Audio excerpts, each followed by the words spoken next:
కాంగ్రెస్ శ్రేణులు ఎంతో ఆశగా ఎదురుచూస్తున్న సమయం రానే వస్తుంది. కాంగ్రెస్ అధినేత్రి సోనియా గాంధీ గారాల పట్టి ప్రియాంక వాద్రా రాజకీయ రంగ ప్రవేశం ఖరారైంది. ఇప్పటివరకు పరోక్ష రాజకీయాలకే పరిమితమైన ప్రియాంక ఇకపై ప్రత్యక్ష రాజకీయాల్లోకి అడుగుపెట్టనున్నారు.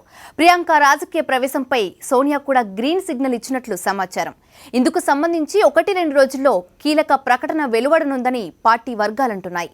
యూపీ అసెంబ్లీ ఎన్నికల నేపథ్యంలో పార్టీ నాయకులు అధినాయకత్వంపై ఒత్తిడి పెంచారు. ప్రియాంకను బరిలోకి దింపి విస్తృతంగా ప్రచారం చేయించాలని డిమాండ్ చేశారు.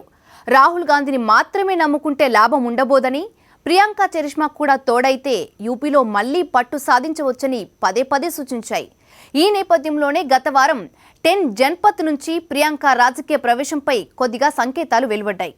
యూపీ అసెంబ్లీ ఎన్నికల్లో ఆమె 120 నియోజకవర్గాల్లో ప్రచారం చేస్తారని పార్టీ వర్గాలు పేర్కొన్నాయి.